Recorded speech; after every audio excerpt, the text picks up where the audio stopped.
Krishna Keshava, Krishna Keshava pahi mam. Rama Raghava, Rama Raghava, Rama Raghava Rakshamam. Krishna Keshava, Krishna Keshava, Krishna Keshava pahi mam.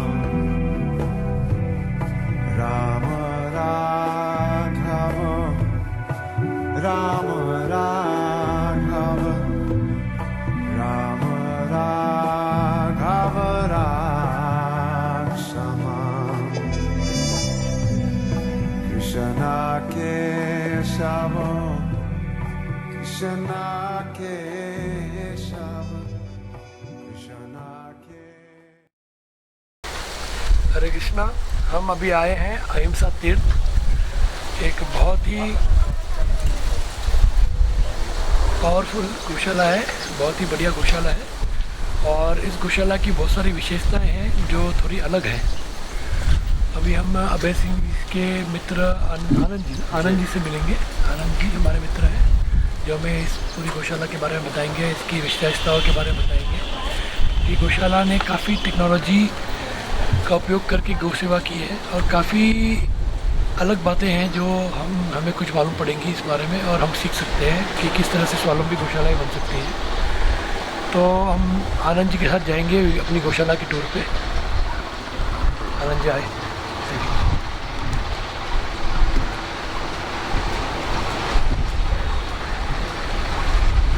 ये गौशाला कितने एकड़ में है? ये कुल 45 एकड़ में था। 45 एकड़। जी। यहाँ पे कितनी गाय है?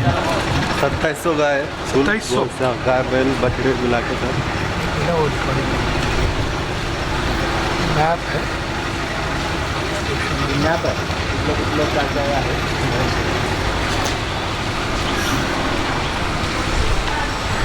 सिर्फ गाय है या यहाँ पे और भी दूसरे जानवर हैं? गाय है, घोड़े है, भैंसे है। गाय घोड़े भैंसे सब है। बढ़िया है।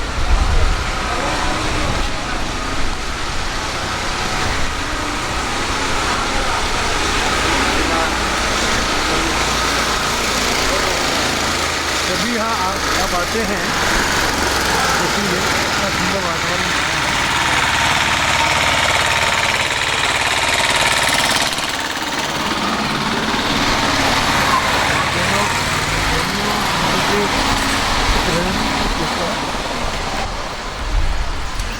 आनंद जी अभी हम कहाँ ले जाएंगे? हमें कहाँ ले जाएंगे अभी?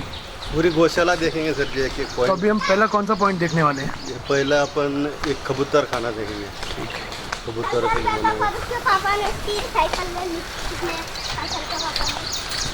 ये सब शुरुआत से ही है क्या? सब गाय का ये तो बाद में बना गया, धीरे धीरे डेवलप होता गया। पहले सिर्फ खाली खेत था। खाली खेती। हाँ, ये जो संस्थापक है गौशाला के, उनको गले की बीमारी हो गई थी अल्सर। तब उन्हें अमेरिका में जाना पड़ा था ऑपरेशन के लिए। हाँ। तब उन्होंने बीमारी से ठीक होने के लिए का पालन करने का संकल्प किया था कि यदि मैं बीमारी से ठीक हुआ तो ठीक होने के बाद में गाय का पालन करूँगा। फिर 307 गाय जो कत्ल खाने जा रही थी, उन गाय को पुलिस लोगों ने पकड़ाया पौर के पास में, और उन गायों को यहाँ ला गया। यहाँ पे पहले खेत था, बाद में शेड वगैरह निर्माण किया गया, और 307 गायों से गौशाला का शुरुआत हुई 1998 से। 1998 में। उसके पहले बाफना जी क्या करते थे? उनका व्यापार है सर, सोने का ज्वेलरी का बिजनेस है।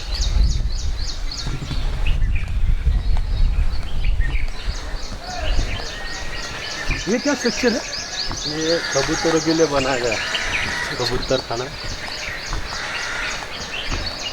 अंदर जाके ये सिर्फ गौशाला नहीं है, संस्कार केंद्र है। यहाँ पे हर जीव की सेवा की जाती है, हर जीव का एक महत्व है, तो समझा गया है।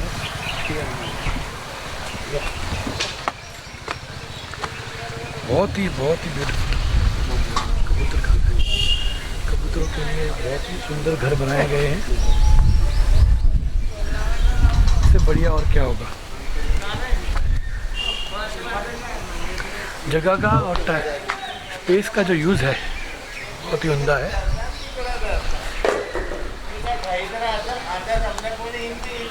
यहाँ पे आप बताएंगे इसमें स्पेशलिटी क्या है?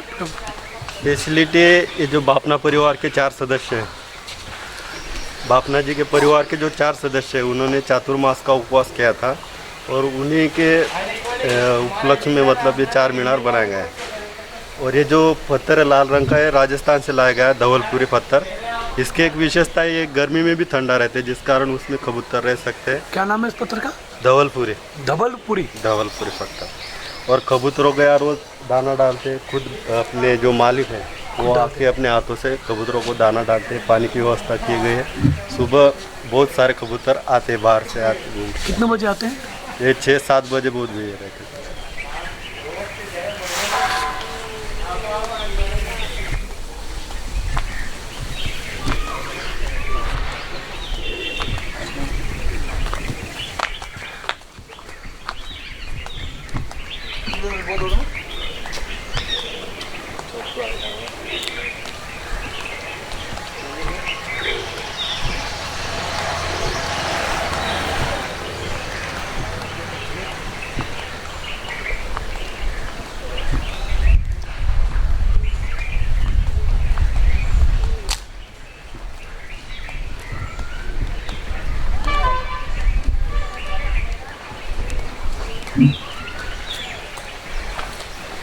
ये कौन सा पॉइंट है? ये दूध देने वाले गाय यहाँ पे रहते हैं। 3 शेड है, 3 शेडों में दूध देने वाले गाय। ये गाय खरीदी गई है, ये भी बचा के लाई गई है? ये तो कुछ गाय खरीदी थी, इसमें ये बढ़ की गई गाय असली नस्ल की हम तैयार कर दिया। यहाँ पे जर्सी कोई भी नहीं है, सब प्योर देसी गाय है। जर्सी भी है, लेकिन जर्सी गाय को भी हम देसी गाय में कन्वर्ट कर सकते हैं। और दूध जर्सी का जो कन्वर्ट किया हुआ दूध लेते हैं या सिर्फ देसी गाय का लेते हैं? देसी गाय का। तो जो कन्वर्ट हो गई उसका कैसे करते हैं? उसको हम देसी सांड से क्रॉस ब्रीडिंग करते हैं। वो तो ठीक है, पर उसका दूध का क्या करते हैं? दूध वो अलग ही है कि बच्चे को खिला देते हैं, गाय के बच्चे। पर वो बेचते नहीं है? नहीं।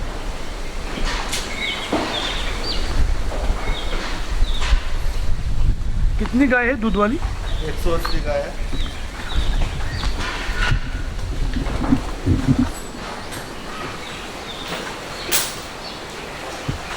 ज़्यादा गिरी है?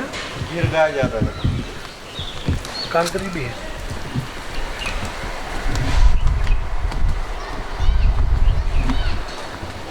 गाय के लिए चिकित्सालय बना।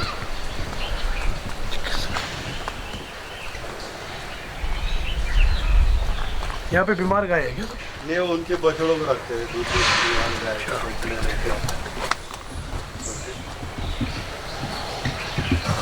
जब दूध दोते तब उन बछड़ों को बाहर निकालते हैं। 3 पेड़ है। भैंसा भी है? उसका दूध का क्या करते हैं? भैंस का दूध वो शोरूम से चाय बनना दे, उसको दे देते हैं। ज़्यादा नहीं आता ये? 10-15 लीटर निकलता है। ज़्यादा वही है क्या सिर्फ भैंसे जो दूध नहीं देते? हाँ।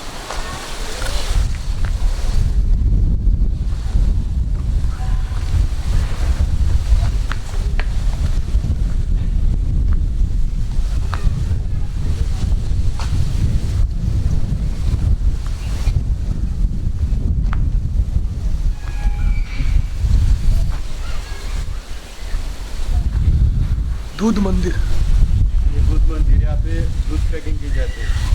जितना भी दूध कलेक्ट होता है 500 लीटर है जो डिलीवरी करते हैं हम जलगांव में, घर को सेवा देते हैं। और 500 लीटर का यहाँ पे घी बनाते हैं। घी बनाते हैं? घी अपना मशीन से बनाते हैं या बिलौने से? ये तो ज़्यादा मात्रा होने से मशीन का यूज़ करना पड़ता है, बिलोना संभव नहीं है, मशीन से ही करते हैं। लेकिन पारंपरिक पद्धति से देख सकते हैं क्या मशीन? देख सकते हैं।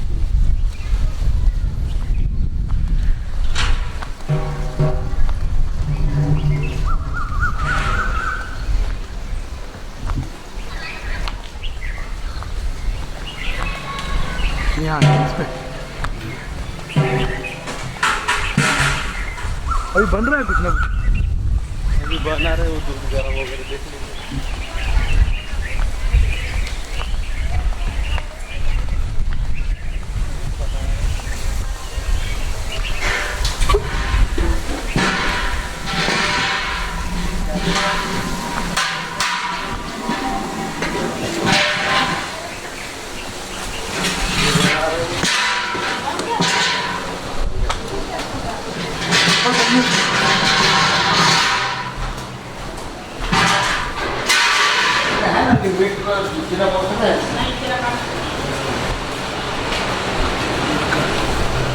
गरम करते होंगे, दही बनाते होंगे। घी बनता है टॉप होगा। घी का है तो कल्याणी घी आता है, वो यही है। यही है।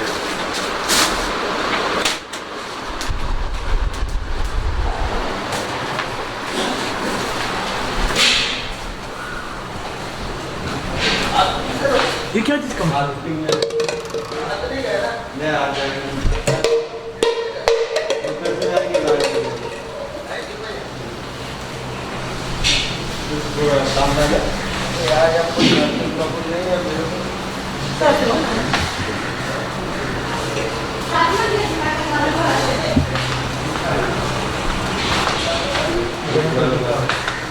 ठंडा होने के बाद उसमें जामुन डालते, दही जमाते, फिर फूलों को भाप में निकाल।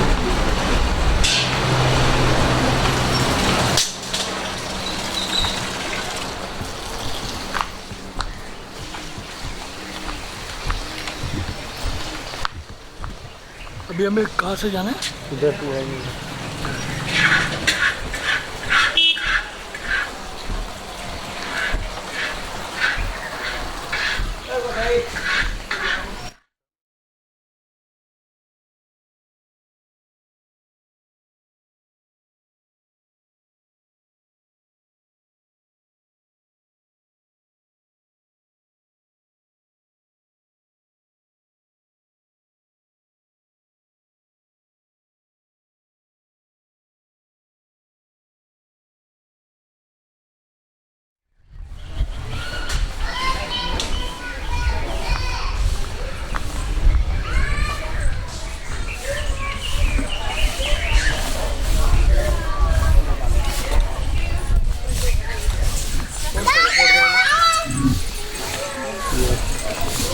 गोबर गैस ला रहे हैं।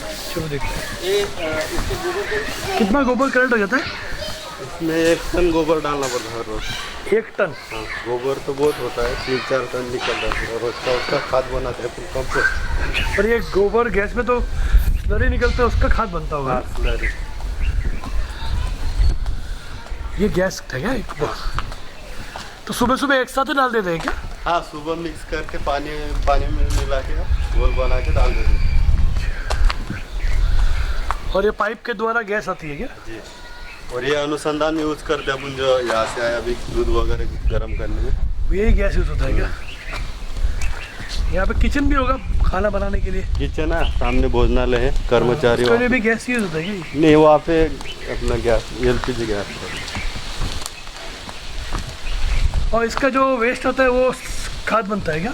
वो उसको जो अपन कंपोस्ट के लिए ढेर बनाते, डेपो हाँ।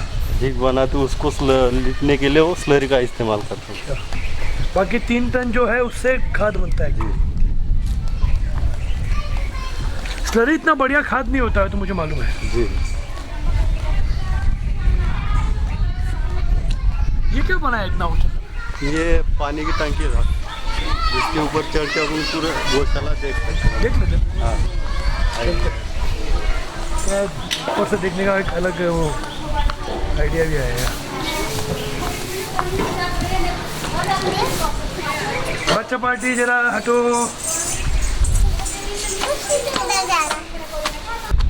वाटर फिश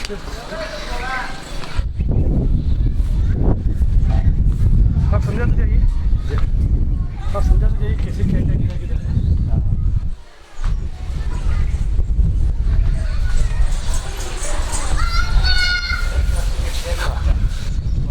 ये गौशाला में पानी का प्रबंध करने के लिए टंकी बनाई गई है, जिसके ऊपर चढ़कर आप सब गौशाला का दृश्य देख सकते हैं।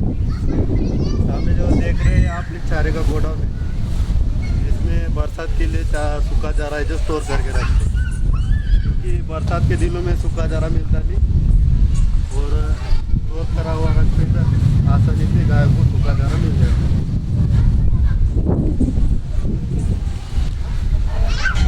और ये गोडाउन के पीछे बाजू देख रहे हैं मंदिर है, यहाँ पे 7 गाय 3 गाय।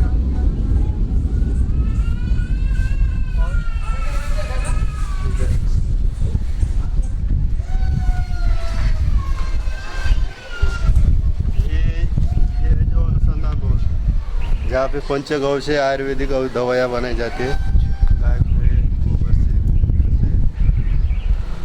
घी वगैरह बनाया जाता है, मंजन साबुन इत्यादि औषधि बनाते हैं।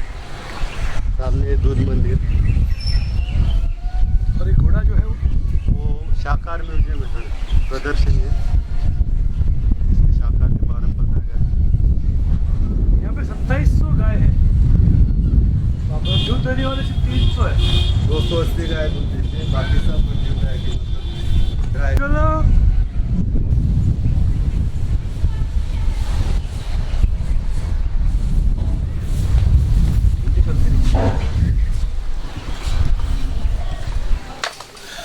गौशाला खुद अपने आप से भी कुछ उगाती है क्या यहाँ पे? चारा हाँ। चारा थोड़ा बहुत ये लगाते था। कितना हो जाता है दिन का? दिन का एक गाड़ी उग जाता है क्या?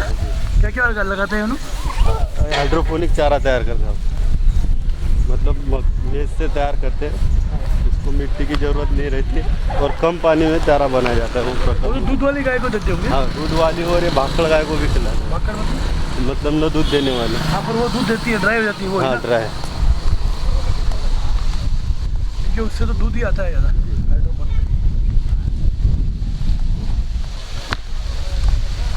ये रासलीला केंद्र है क्या कुछ? क्या है? रासलीला का है और ओपन स्पेस, मतलब दूध निकालने के बाद गाय को यहाँ धूप में छोड़ा जाता है। हाँ हाँ हाँ। क्या टाइमिंग होती है नॉर्मली? 8 बजे से 10 बजे तक यहाँ पे रहते हैं, बाद में बाड़ों की सफाई चारा पानी डालना हुआ तो वापस उधर छोड़ देगा। जोरदार कंसेप्ट है।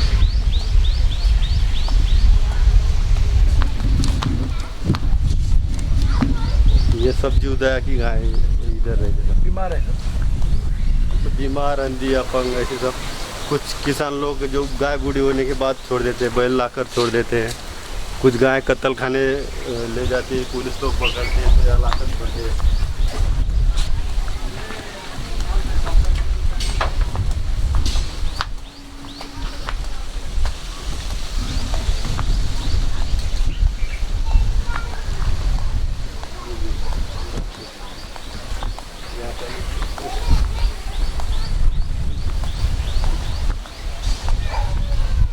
सब्जी देने वाली है क्या?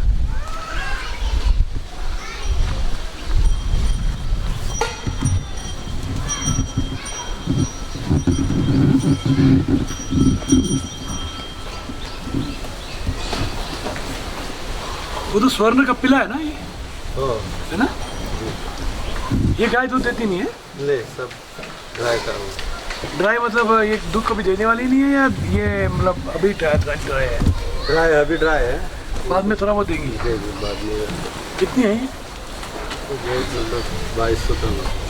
2200? और भी है क्या उसके शेड्स? ये पूरा ऐसे 7-8 शेड है सर। अच्छा, पर जितनी गाय है उसमें से जितनी दूध वाली हो जाती है वो आ जाती है उधर? वो अलग छाटनी करते हैं। छाटनी कर देते हैं, हाँ। अब हम कहाँ जाएंगे? इधर है, इधर बढ़िया बना है गार्डन।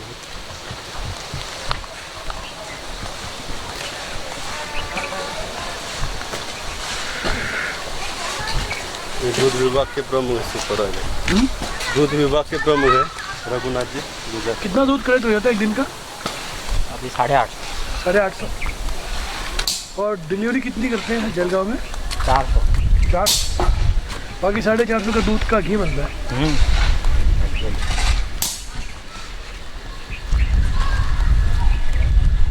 दूध क्या रेट में बिकता है यहाँ पे? दूध 45 रुपये। 45। ये गौशाला देखने के हिसाब से लोग आते हैं, तो उनके लिए बनाएगा मतलब बगीचे जैसा, पिकनिक स्पॉट जैसा।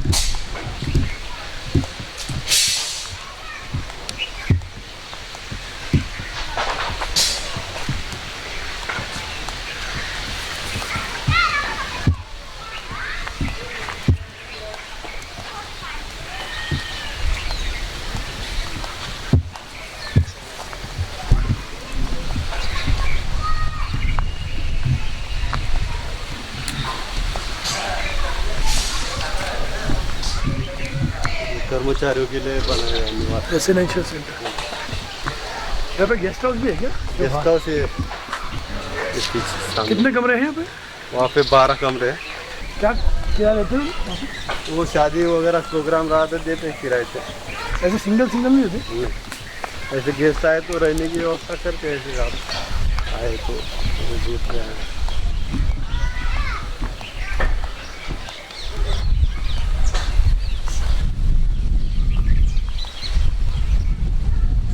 वैसे ग्रीनरी है बस यहाँ का।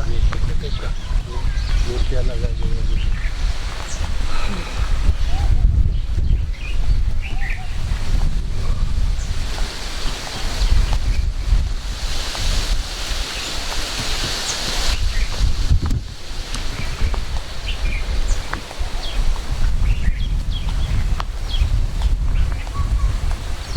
इसके बाद हम कहाँ जाएंगे? वो खत प्रकल्प है, हाइड्रोपोनिक चारा का देखेंगे। हाँ, बाजू म्यूजियम देख लेंगे, नंदी वगैरह को देखेंगे।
हम हाइड्रोपोनिक चारा सिस्टम देख रहे हैं यहाँ पे अहिंसा गौ तीर्थ में। हमें हमारे मित्र आनंद जी समझाएंगे किस तरह से ये होता है।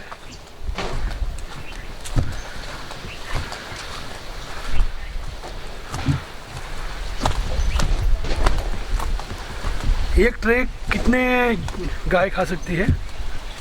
एक ट्रे में एक गाय के लिए पर्याप्त है।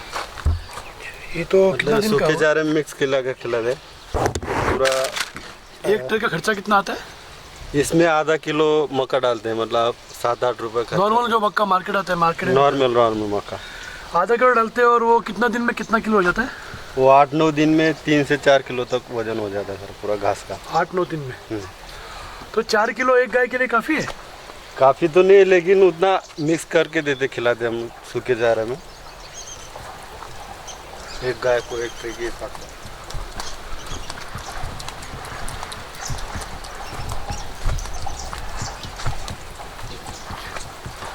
तो एक दिन का एक ट्रक जितना भर के हो जाता है इधर?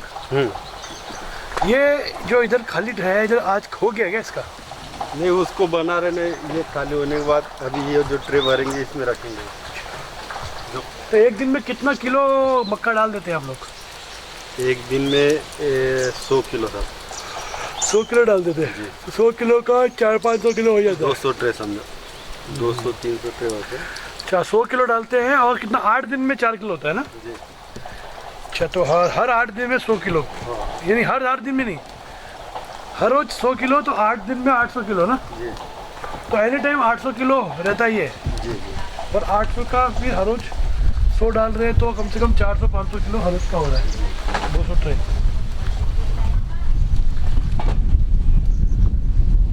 कब से कर रहे हैं काम यहाँ पे ये? जैसे 1 साल हुआ। एक साल।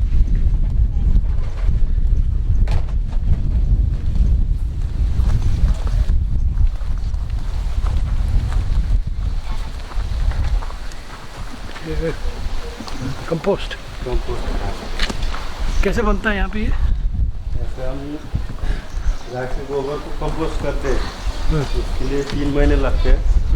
3 महीने के बाद वो पूरा कंपोस्ट हो जाता है, मतलब जो भी कचरा वगैरह रहता है। कैसे रखते हैं उसको, किधर रखते हैं? वो बाजू में खेत है सर, किधर रखते हैं? उस खेत में बनाते हैं। कंपोस्ट हो जाने वाली मशीन है। ये वर्मी कंपोस्ट है क्या? नहीं, सिटी कंपोस्ट अपना बायोडायनेमिक कंपोस्ट है। बायोडायनेमिक तरीके से। कितना रुपए किलो बिकते हैं? ये 50 किलो की बोरी है 300 रुपये में। 6 रुपए किलो।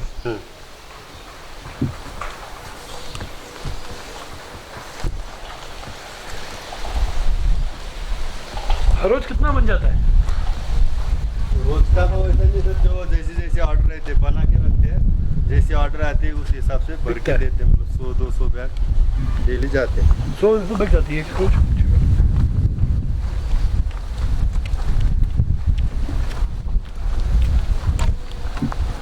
ये भी कंपोस्ट है ना?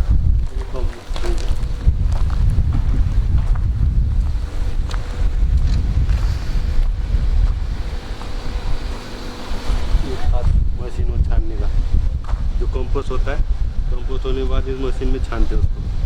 छानने से क्या फायदा? छानने से जो भी कचरा है, कंकर पत्थर वगैरह अलग हो जाते हैं। तो एक मशीन एक बार में कितना छान लेती है? वो दिन भर चालू रहती है, मगर रोज का वो 200 बैग छान लेती है। छान लेती है।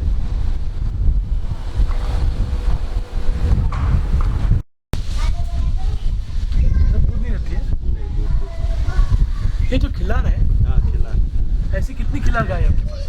आपके 2-4 है सिर्फ बस। 4 है ना? बहुत बढ़िया गाड़ी है। ये गाय नॉर्मली पे देता नहीं। नहीं, वो दूध कम देते लेकिन बैल खेती के लिए बहुत अच्छा। ये घोड़ा जैसा है। तेज रहते बहुत। ये कौन सी ब्रीड है ये छोटी वाली? ये अपने गावरन। गावरान है क्या? हाँ। बहुत जोरदार है। कांकरेज। ये भैंसा भी इसके अंदर है क्या? ये भैंसा भी इधर। गाय भैंस साथ में रहते हैं। सब घोड़े के अंदर घोड़े भी देखते किधर? हैं। इधर से जाएंगे तो दिखेगा। नौपस दिखते हाँ, रहे। वापस जाएंगे। मेरे अपना म्यूजियम किधर है?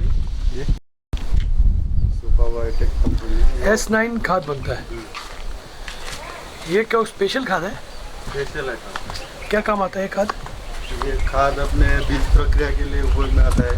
नर्सरी के लिए? हाँ, अपना गाय का जो खाद रहता है उसको कंपोस्ट करने में काम आता है। एक दिन में कितना बनता है ये? एका दिवसात किती तयार करता महोदय? हाँ?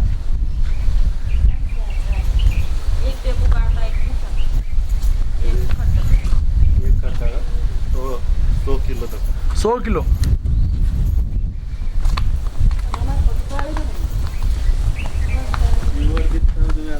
कितना गोबर लगता है एक दिन में?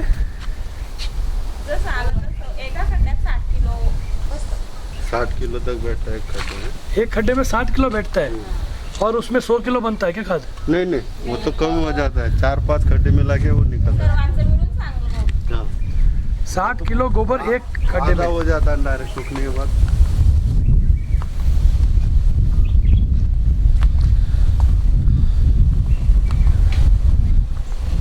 और कितने दिन की प्रक्रिया है ये? कितना दिन लगता है वो 60 किलो को बनने में? 2 महीना? ये कितना रुपए किलो बेचते हैं? ये 150 रुपये किलो है। 150 रुपए किलो? पूरा महाराष्ट्र शासन कृषि विभाग की तरफ से किसानों को देते वाले। अच्छा।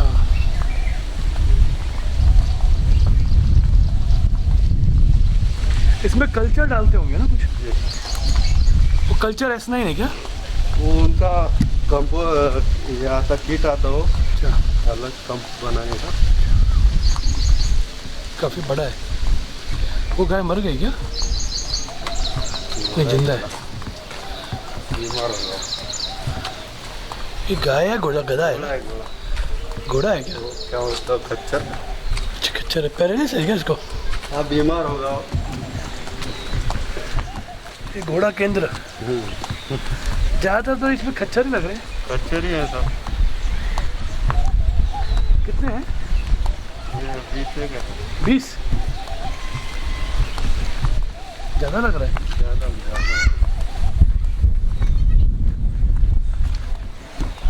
ये घोड़ाशाला।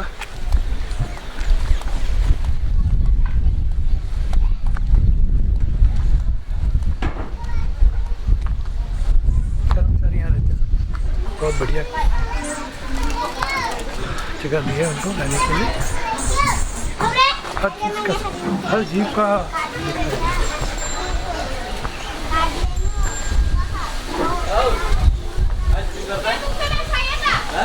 डॉक्यूमेंट्री आता है।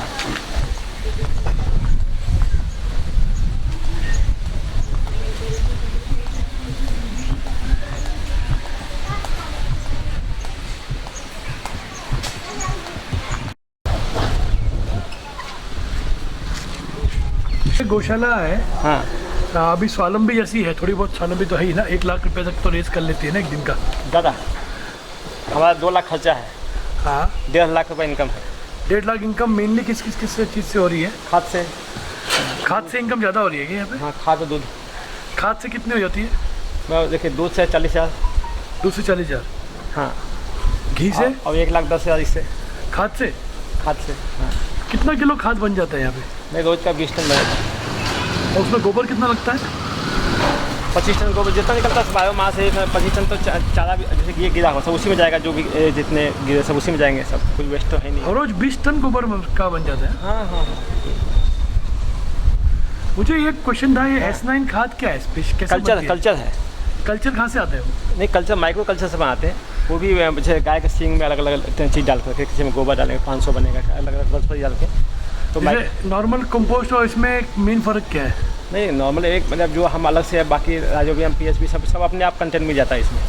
ये S9 से करेंगे तो S9 से और एक किलो S9 जो 1 किलो से 1 टन कंपोस्ट होता है। S9 के 1 किलो से 1 टन कंपोस्ट हाँ, बन जाता है। वैसा ही बायोमास हो जो हो गोबर हो सब रहता है। तो उसमें जैसे अभी हमने जो 150 रुपये किलो वाला जो जी हाँ वही तो वो S9 बना रहे हैं, बराबर है। तो उसमें मतलब लोगों का हम देखिए एक तो खाद 4 किलो गोबर में 1 किलो बनता है क्या S9? नहीं 2 किलो में 1 किलो बनता है, बाकी माइक्रो कल डालना पड़ता है। तो हम तो कितना डालते हैं? 2 सेट होता है, मतलब 2 बाई 2 में 2 सेट लगता है। 1 सेट कितना किलो का? एक नहीं किलो नहीं, छोटे छोटे पहुँचाता है माइक्रो। अच्छा तो उससे 2 सेट बनते हैं और मतलब 30 किलो तैयार होता है 2 सेट से। 2 सेट से 30 किलो तैयार हो जाता है। 30 किलो में 30 टन हो जाएगा। 30 टन हो जाएगा। फिर उस 30 किलो से आपका नॉर्मल कंपोस्ट जो है बिल्कुल उसमें वो डालते हैं और 1 टन में 1 किलो लगता है। जी जी। तो 20 टन जो बन रहा है आपका नॉर्मल कंपोस्ट, जी। उसमें 20 किलो लग रहा है। 20 किलो लगा। और हर रोज वो S9 वाला कितना किलो बनाते हैं आप? नहीं वो तो हम महीने का 10 टन बनाते हैं, बाहर बिक जाता है। बिकता भी है क्या वो? बहुत ज़्यादा बिकने वाला काम ज़्यादा है। हम अब तो तो उसमें गाय दूध वाली गाय का बनता है। तो ऐसे भी अभी मैं जो वीडियो देख रहे हैं, वीडियो में जो देख रहे हैं मेरे मित्र लोग, गौशाला वाले हैं, तो उन लोगों को टेक्निकली समझना है कि S9 कल्चर जी जैसे एक सेट कितने रुपए का आता है? 150 रुपये का। वो S9 कल्चर वो 250 का आता था। 250 में कितनी गोलियां आती है? गोलियाँ नहीं 6 तरह के उसमें हैं। 6 वैरायटी है उसमें? 502 6 वैरायटी अलग अलग है। और उसमें वैरायटी की खास अलग अलग वैरायटी में क्या होता है? नहीं तो वो जैसे सब कंटेंट चाहिए ना, हर माइक्रो कल्चर चाहिए गाय के। अच्छा 6 प्रकार के पॉइंट्स है, उसको मिक्स करके आप लोग जी जी उसमें डालते हैं। उसका एक सेट हो गया। एक सेट हो गया और तो 2 सेट डालते हैं। 6 कल्चर जो है उसका कॉस्ट कितना आता है? 250 का एक सेट है। अच्छा 1500 रुपये का एक पूरा सेट बन गया? नहीं 250 का एक सेट है, 2 सेट मतलब 500 रुपये का होगा ना, 500 रुपये। अच्छा एक सेट पूरा 250 का है? जी जी उसमें 6 जो है 500 रुपये खर्च होता है और 60 किलो गोबर लगा आपका। 500 रुपये खर्च करके 60 किलो गोबर डाला और उसमें आपको 30 किलो कल्चर तैयार होगा। आधा तो हम वो भी बनाना सिखाते हैं और खाद भी बनाना सिखाते हैं। यहाँ पे सिखाते ट्रेनिंग दोनों कोई सब कुछ फ्री है, कोई भी आके सीख सकता है। उसके लिए रहने खाने की व्यवस्था भी है। अरे वाह। कोई बात तो 30 किलो में 30 टन कंपोस्ट बन जाएगा? बिल्कुल बिल्कुल। कोई भी बायोमास जितना भी है तो सब। नर्सरी में ये S9 लगता है या नॉर्मल कंपोस्ट लगता है? नहीं कंपोस्ट करने के लिए है वो S9 लेते हुए कंपोस्ट करने के लिए। उसको हम दूसरा उपयोग भी, जैसे बायोमास जमीन के अंदर भी कचरे होते हैं तो वहाँ भी जमीन के अंदर भी कंपोस्ट करने के लिए उसको स्प्रे करते हैं। तो ये S9 है, ये कौन कौन सी कंपनियाँ बेचती है? कंपनी ये तो सुपर बायोटेक है नैनीताल की, वो उनके माध्यम से, और गवर्नमेंट इसको प्रोत्साहन देती है, किसानों को बांटती है। अच्छा, जैसे जिनके पास गाय है, गोठा है, तो कुछ सब्सिडी गाय देती है क्या? तो उनको सब्सिडी आधे दाम पर देती है। सुपर टेक करके कंपनी। सुपर बायोटेक के कोलैबोरेशन से निर्माण होता है यहाँ पे। अच्छा, निर्माण होता है यहाँ जी जी। और पूरे भारत में बेचते हैं ये हाँ, S9?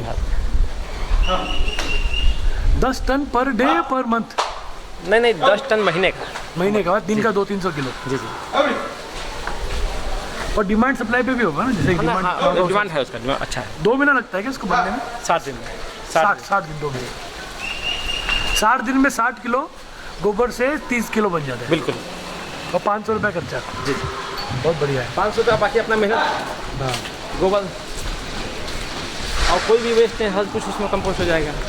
और भी गाय का वो गाय को कल्चर भी सीखना हो तो भी सीख सकते हैं। मतलब आपकी गौशाला ज़्यादा स्वावलंबी इस कारण से है, कंपोस्ट के कारण। और हम आज अभी हम क्या कर रहे हैं, हमारा 300 एकड़ में डेवलपमेंट काम चल रहा है। हाँ, तो वो खर्चे भी उसी कारण से होता है कि 300 में पानी की व्यवस्था, पाइपलाइन व्यवस्था, ये सब वो खर्च भी उसमें वो तो इंफ्रास्ट्रक्चर इन्वेस्टमेंट है। हाँ, जी, जी। जो आपका वन टाइम है। बिल्कुल बिल्कुल।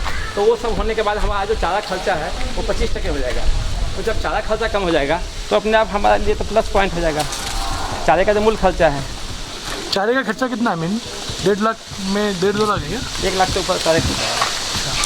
कितना चारा आप लोग उगा लेते हैं? नहीं, हम 25% चारा आज के डेट में उगा रहे हैं, लेकिन आगे चल के पूरा 100% होने के है चांसेस। फिर प्रॉफिट में आ जाएगी। हाँ बिल्कुल। देखिए आपका चारा आज क्या है कि हमको ढुलाई देते हैं, हमको 2.5 रुपये किलो ढुलाई लगता है चारे का। तो वो तो खर्च बचेगा। हाँ, वो खर्च बचेगा। अच्छा। कि अपना चारा हुआ, अपना दान हो जाएगा, अब अपना हो जाएगा, क्योंकि ट्रांसपोर्टिंग खर्चे में ज़्यादा होता है। मैं वैसे काफ़ी गौशाला कवर कर ली, सब देख के आ गया मैं। अभी सिर्फ म्यूज़ियम बाकी है, क्या है देखते हैं। और फिर आपके जो बाफना साहब है, अगर वो मिलेंगे तो उनका ज्वेलरी शॉप में जाके उनका इंटरव्यू ले लेंगे। चलते हैं, बस वही बाकी है, तो हो गया। हाँ।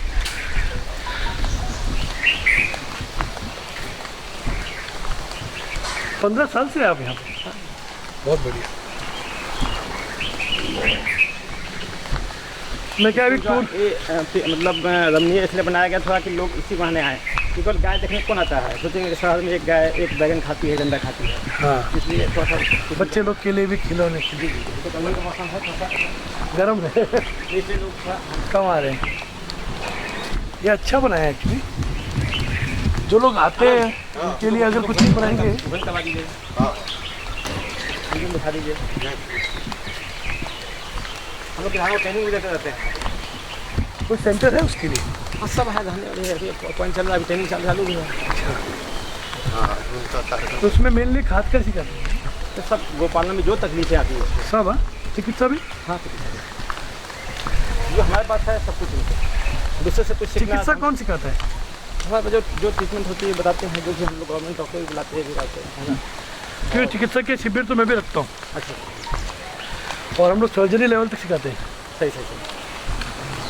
प्लास्टर करना, वो भी देहाती लोगों को, जिसने पढ़ा लिखा भी नहीं हो, उसको भी प्लास्टर करना आ जाता है, हड्डी जोड़ना आ जाता है। आपको फोन लगा वहाँ, मतलब आपके ऑफिस में? हाँ, वही। आधे घंटे फोन लगा था। ये ठीक है। हम लोग यहाँ सुबह जो है ना 6 बजे से आती है, 6 बजे से हम लोग जो है यहाँ पे सेवा करते हैं। फर्स्ट टाइम में गौ सेवा हुई। हाँ, वही गौ योग हुआ। योग मतलब योग गाय भी के होता है? साथ योग भी होता है? वही गौ योग हुआ है, उसको झाड़ू लगाना, चारा हटाना, हाँ। गोबर हटाना, गोबर फेंकना, ये गौ योग हुआ। हाँ। मैंने निरर्थक योग न करते हुए सार्थक योग हुआ। कर्म योग बोलिए, जो ही बोलिए। और उसके बाद जो सेकंड हाफ में जो है मैनेजमेंट का काम किया। इस तरह से सब स्टाफ भी मिलकर सब करते हैं।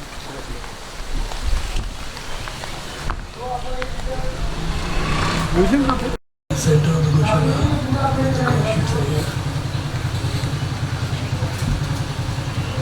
see all the land which is fertile around the Goshen for farming. It's on 45 acres, 2,700 cows are here. 27 गाय है। सारा बच्चों जो जमीन है ये सब खेती के लिए जमीन है, इसमें जहाँ चारा उगता है। और बीच में बहुत सारे कंपोस्ट बनता है। ये गौशाला कंपोस्ट बेच कर ही अपनी आमदनी कर रही है, अपना खर्चा कर रही है। 40,000 रुपये पर डे दूध से आता है। अराउंड 850 किलो दूध और उसके प्रोडक्ट्स बनते हैं। अगर ये आप मैप देखेंगे तो इसमें हम यहाँ से एंट्री किए थे, ये एंट्रेंस है, ये कार्यालय है। और हम चलते चलते चलते गौशाला के चक्कर मारा हमने, वहाँ पर आपको एक बीच में जो देख रहे हैं वो सब कंप्लीट करा है। और यहाँ पे गौशाला की शेड है, ये दूध का केंद्र है,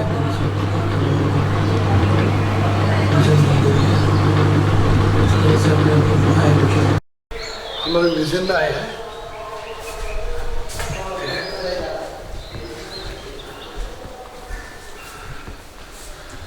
डिस्प्ले म्यूजियम है।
है।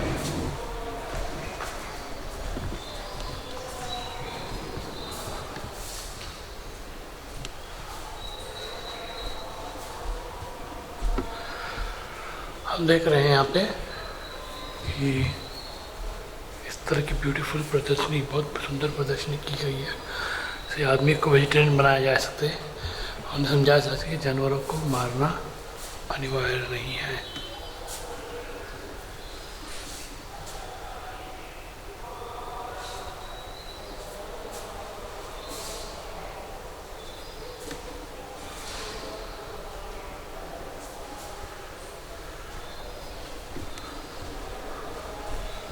बहुत ही बढ़िया प्रदर्शनी है ये, बहुत ही पावरफुल है एक्चुअली।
गौशाला ने इतने सारे अवार्ड देते हैं, बहुत ही सुंदर है ये इतने अवार्ड, शायद ही किसी गौशाला को मिला हो। उनका काम किया है।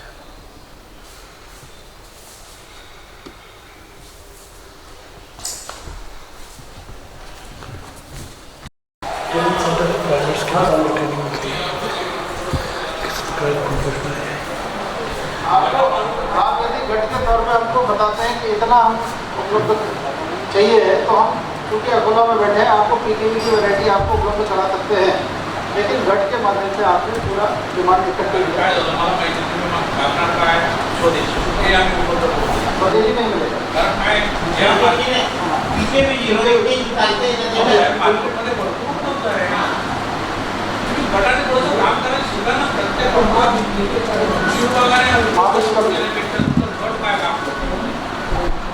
लोकांमध्ये जी कल्पना निर्माण झाली एकत्र येणं, आपल्याला एकच वाद लावायचं आहे, सगळ्या पद्धतीने आपल्या एकत्र निविष्ठा खरेदी करायची आहे, हे कोण करेल? कधी गट ॲक्टिवेट होईल आपला? दरवर्षी आपण आमच्याकडे करणार का? ये एक बुलक कार्ट है, इससे पूरी गौशाला का टूर किया जा सकता है। 2 से 4 किलोमीटर की टूर है ये, इसमें पूरी गौशाला दिखी जाती है। अभी ये शांत है थोड़ा, क्योंकि अभी कोई गेस्ट आया नहीं है। यहाँ लिखा है गोमूत्र प्लस पानी सफल जिंदगानी। वाह,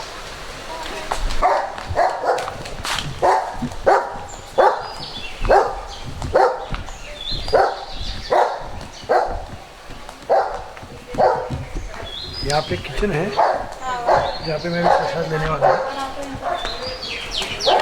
इसमें दाल रोटी जैसे ये यहाँ पे किचन है खाना खाने के लिए। प्रसाद खा रहा है।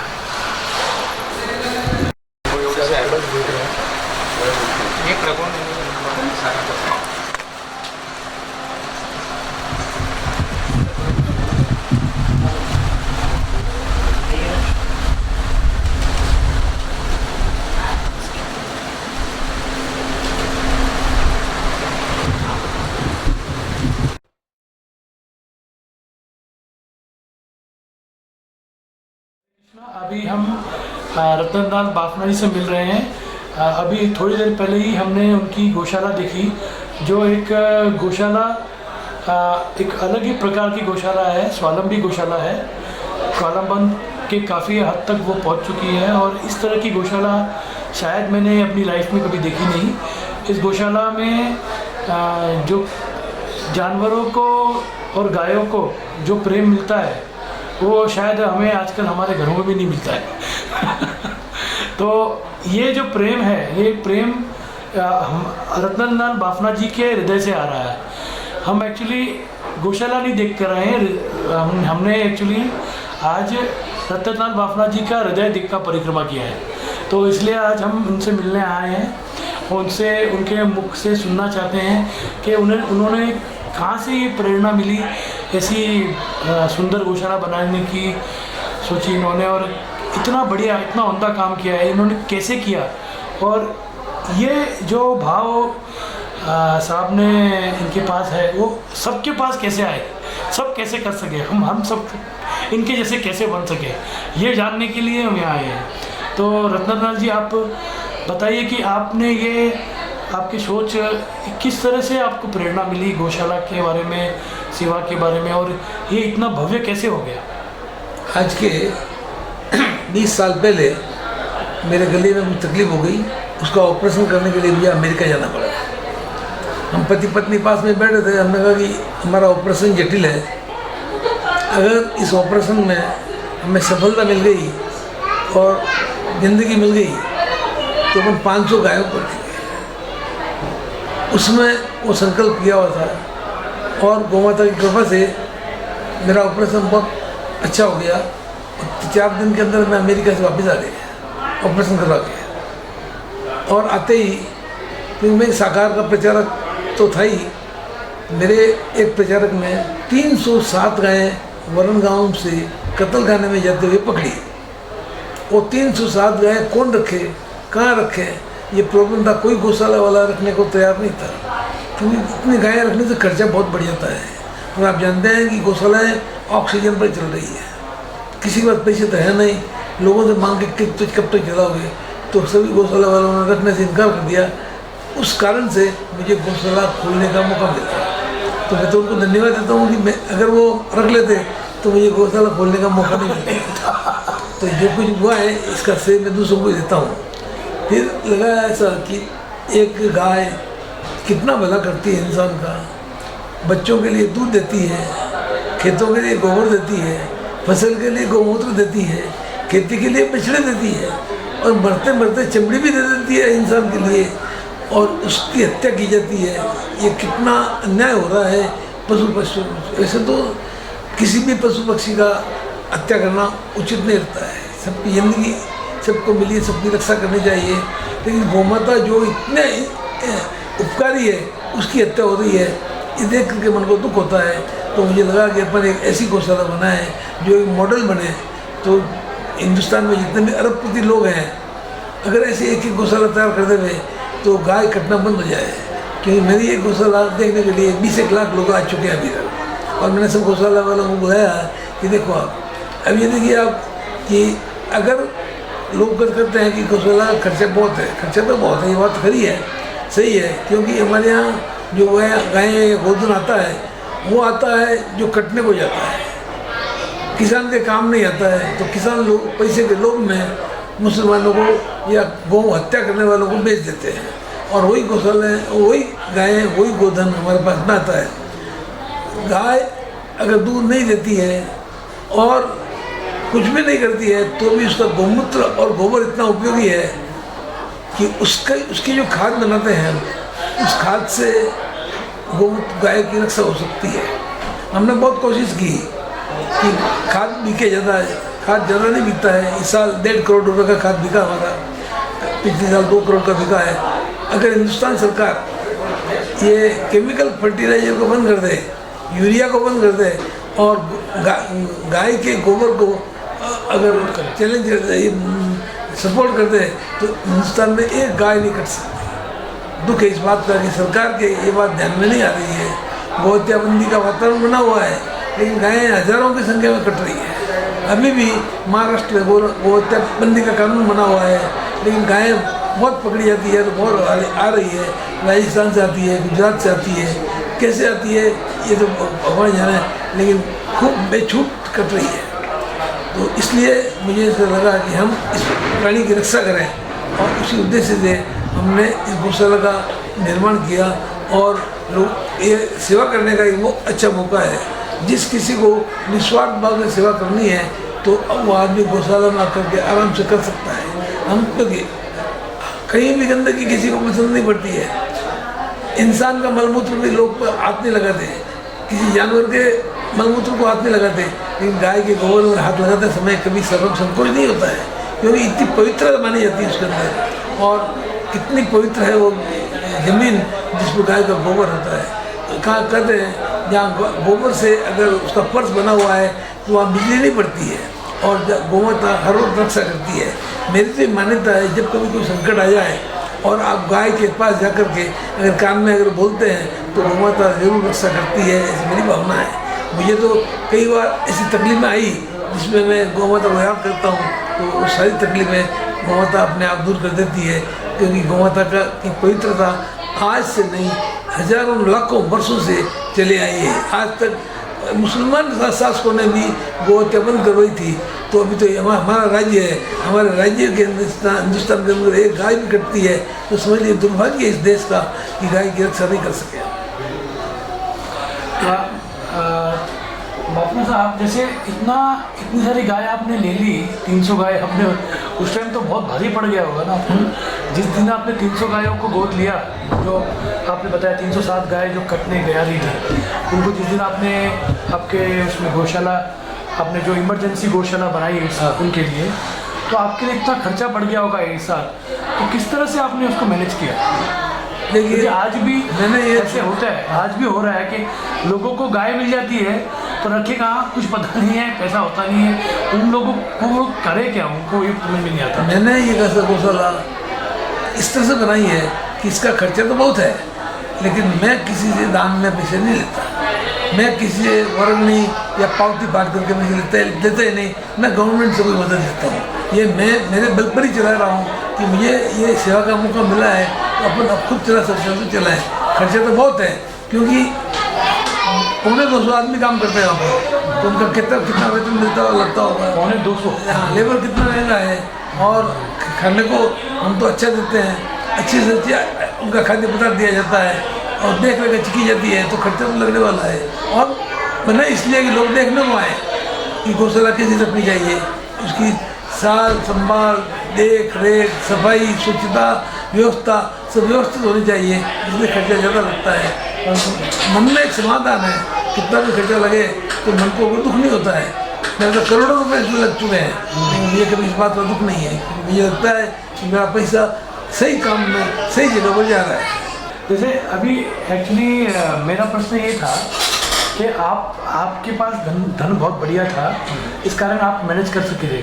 तो आज भी ये हालत तो है, बहुत सारे क्षेत्र में गाय कटने जा रही है और बहुत सारे हमारे गोभक्त हैं जो उसे पकड़ के लाते भी हैं, बचाते भी हैं।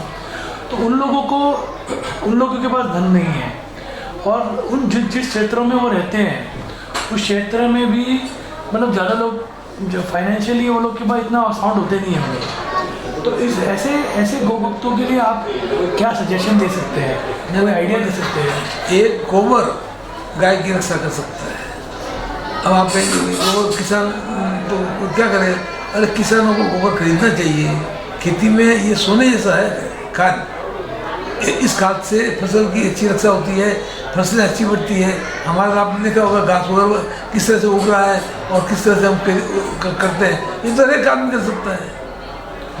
हाइड्रोलिक ये है घास है, दूसरे घास है, उससे गाय की रक्षा हो सकती है, बहुत खर्चा नहीं लगता। तो मेहनत कौन करे? मेहनत करना चाहिए। गाय का उत्पादन भी काफ़ी है, ये साबुन बन सकता है, तेल बन सकता है, दूसरी दवाई बन सकती है, गोबर अर्क बन सकता है जो इंसान को कैंसर से बचाता है। ऐसी चीज़ें बन सकती है तो रक्षा तो हो सकती है, पर मेहनत करनी पड़ती है। लोग मेहनत नहीं करते। आपने कहा ठीक है आपके पास पैसा है, ठीक है, मैं भी इतनी मेहनत नहीं करता हूँ क्योंकि मेरे पास इतना पैसा है, मैं अपना पैसा अपना खर्चे से चला लेता हूँ। लेकिन अगर आदमी चाहे और सरकार चाहे तो गाय की रक्षा करा सकते हैं।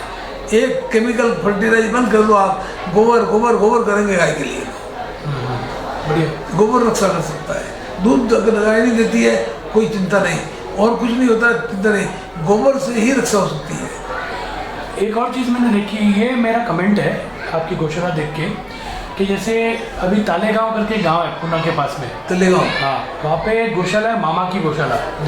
तो उस गौशाला में क्या हुआ कि वो जो गौशाला के जो मालिक है उनके पिताजी पागल थे और वो कोई कारणवश वो उनकी पापा की सेवा नहीं कर पाए, कोई कहीं चले गए थे और वो पिताजी रोड पे ट्रक के आके नीचे मर गए। ट्रक के नीचे आके मर गए जो पिताजी पागल थे ना। तो उनके बेटे को बहुत दुख हुआ ये देख के कि मेरे गलती के कारण उनके पापा की मृत्यु हो गई। तो उन्होंने एक वो लिया कि जितने भी पागल मैं पकड़ूंगा या देखूंगा उनको मैं अपने घर पे ले आऊँगा, सेवा करूँगा। तो उन्होंने ऐसा करके चालू किया वो काम। और क्या गौशाला भी थी उनकी, तो गौशाला में सेवा देने लग गए वो पागलों को। मतलब बेसिकली पागल जो थे वो गौशाला की जो गौ सेवा के काम में लगा दिया, गोबर डालने के काम में, सब में। कि आज तीसरा साल है पागल लोगों को रखने का और 50% पागल ठीक हो गए। पागल की बढ़ती है, पागल ठीक हो गए, ठीक हो गए, ठीक हो गया, ठीक हो गया। 50% पागल गौ सेवा कर ठीक हो गया। अच्छा, तो ये चीज़ मेरे को दिमाग में आ गई।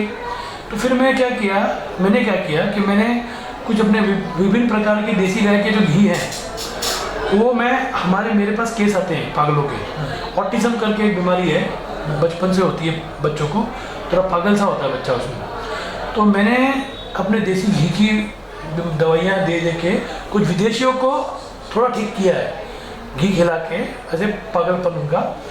और अब मेरे दिमाग में आपकी गौशाला दिखने से एक आइडिया ये आया कि क्यों ना हम ऐसा कुछ करें कि आपकी गौशाला में एक रेसिडेंशियल एरिया बनाए जहाँ पे इस तरह के क्रॉनिक पेशेंट्स रह सकें और वो गौ की सेवा, गाय की सेवा भी करें, उनका बीमारी भी ठीक हो जाए और थोड़ा बहुत डोनेशन जैसा भी जो कुछ भी वो कंट्रीब्यूट करें तो गौशाला को भी फ़ायदा हो। ऐसे मुझे एक आइडिया है क्योंकि आपकी गौशाला काफ़ी ऑर्गेनाइज्ड है। इसमें क्या है खास बात कि ये संस्था कम है, आप डिसीजन मेकर है, मतलब सिंगल डिसीजन मेकर है। तो इसमें क्या कोई भी काम हो तो वो 10 डिपार्टमेंट में फुटबॉल के ऐसे घूमता नहीं है। वो एक आपने बोल दिया कि ऐसे करना है तो फिर वो हो जाएगा, मतलब। तो मुझे ऐसा लगता है कि अगर हम लोग जो कॉरोनिक पेशेंट्स है, जो आधे पागल है या जो भी मानसिक तरह की जिनके रोग है, उनके लिए अगर हम एक डिपार्टमेंट जैसा रहने का व्यवस्था करते हैं तो शायद हमें उससे गायों को भी फ़ायदा होगा और पेशेंट्स को भी फ़ायदा होगा। ये मेरा एक सजेशन है जो मैं आपको दे रहा हूँ। अगर आप करना चाहें तो डेफिनेटली इंटीग्रेट कीजिए इसे। सजेशन आपका अच्छा है, कार्य रूप में परिणित करना जरा कठिन लगता है, बाकी सजेशन अच्छा है। मैं तो बोल रहा हूँ गौ माता की कृपा से जो न होने वाले काम भी हो जाते हैं, असंभव भी संभव हो जाते हैं, तो ये भी काम हो तो सकता है। आपका और भी मैं जानना चाहूँगा कि जैसे आपकी गौशाला प्रोग्रेसिव है, मतलब कुछ ना कुछ हर साल कुछ ना कुछ एडिशन होता है उसमें, कोई ना कोई आप नई सेवा चालू करते हैं या कुछ ना कुछ अलग अलग करते रहते हैं। अभी आपका विजन क्या है आगे, आपकी गौशाला के लिए आगे का कोई विजन, कोई दृष्टि में आपने कुछ और सोचा है कि ऐसा करूँगा या ऐसा करूँगा? मैं ज़्यादातर खाद पर ज़्यादा जोर देना चाहता हूँ कि खाद ही गाय की रक्षा कर सकता है, क्योंकि खाद की वैल्यू बढ़ाई जाए, खाद की उपयोगिता बढ़ाई जाए, लोगों में प्रचार किया जाए और सरकार को ये सजेशन दिया जाए कि गाय की रक्षा करना है तो खाद को वैल्यू दो। गाय के गोबर के खाद को बहुत दिया तो गाय बच जाती है। आप लोगों ने दवाइयों में इतना ज़्यादा डेवलपमेंट नहीं किया, नहीं इसका कारण क्या है? इसका कारण ये है कि जो दवाइयाँ इंसान के पेट में जाती है उसके लिए कायदे कानून बहुत है, और कभी कुछ रिएक्शन आ गया, कुछ आ गया तो प्रॉब्लम हो जाती है। हाँ, गवर्नमेंट की जो पेनल्टी है या सज़ा है वो भारी है, इसलिए इतनी रिस्क हम ले नहीं सकते हैं। हाँ, जानते हैं कि गौमूत्र से कैंसर ठीक हो जाता है। मुझे कैंसर के पेशेंट रखने के लिए बहुत प्रेशर आया, सेवा करने वाले भी तैयार हो गए, पर मैंने नहीं कर सका। मैंने कहा भाई ये जोखिम अपन नहीं ले सकते, कोई पेशेंट ठीक नहीं हुआ तो लोग अच्छा तो देखेंगे नहीं और बुरा चालू कर बुरा बोल करेंगे, पापा जी क्या पेशेंट कर गया। तो मैंने कहा ये काम नहीं करना है। बाकी ये तो मुझे मालूम है कि गाय का गौमूत्र सेवन करने से आदमी का कैंसर ठीक हो या ना हो, लेकिन उसको जिंदगी में कैंसर होगा नहीं, ये बात गारंटी है, इतना मैं जानता हूँ। और ये कारण है इसलिए मैंने भी दवाई बंद कर दी। क्यों कि सरकारी कानून इतने हैं कि जहाँ जहाँ धक्के खाने पड़ते हैं, जहाँ जहाँ रिश्वत देनी पड़ती है, नए नए कानून आते भी आते हैं। तो मैंने कहा ये नहीं, अपन तो गाय की सेवा करनी, सेवा करो। ये बहुत बढ़िया है, आपका बहुत ही क्लियर कट काम है एक्चुअली, मतलब उसमें 100 बात की एक बात वाली बात है।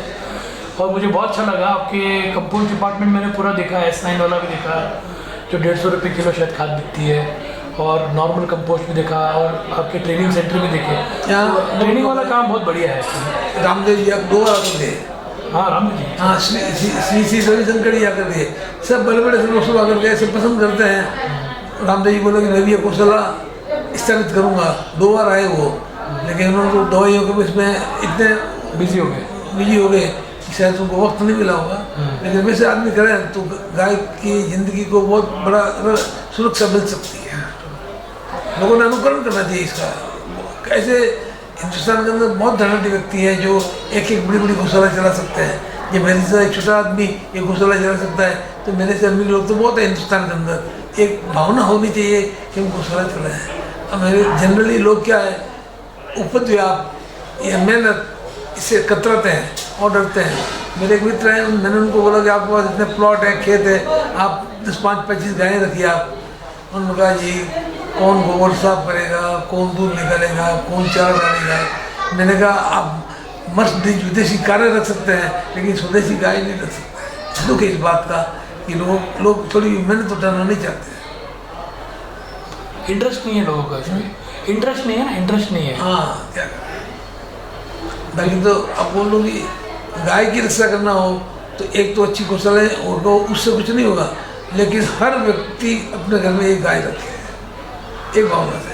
और जब मेरे जैसा व्यक्ति 2500 गाय रख सकता है, तो एक गाय रखने में, 2 गाय रखने में तो कुछ इतना लगता नहीं है। कम से कम हिंदुस्तान में 25% लोग ऐसे हैं जिनके पास खेत है, प्लॉट है, सब कुछ है।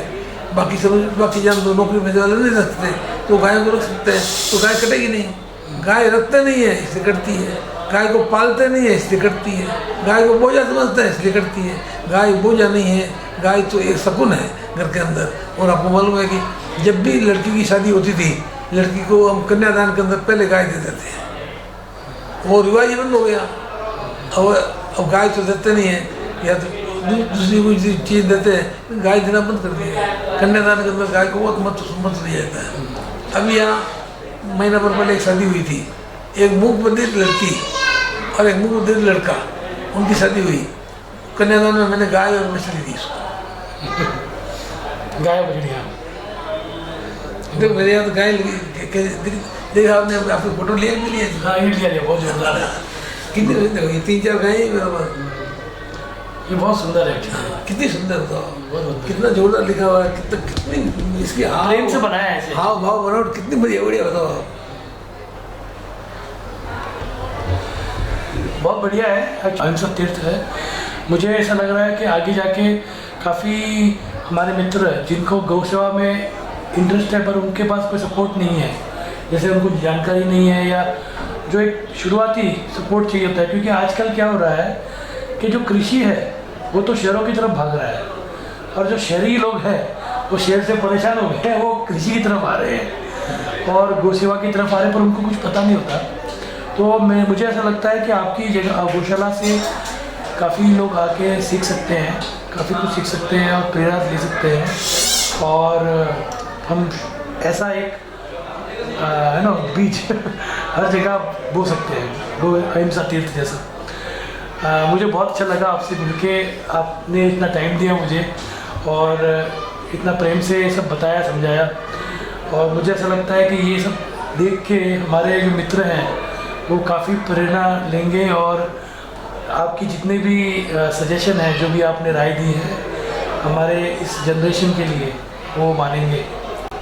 घर घर में गाय हो तो रसा हो सकती है, बच्चों के लिए दूध हो जाता है, घी हो जाता है, दही हो जाती है और छाछ बन जाती है और गोबर हो जाता है। और खाती क्या है जी वो? घर का और खेत का कूड़ा कचरा, उससे वो पेट भरती है और अमृत जैसा दूध देती है। इतना उपकारी जीव अगर काटा जाए दुख होता है।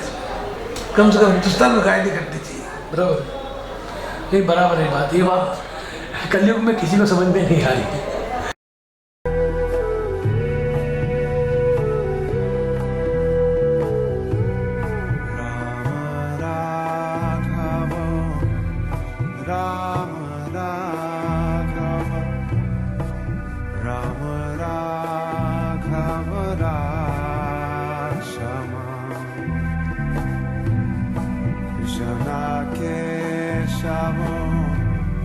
Krishna Keshav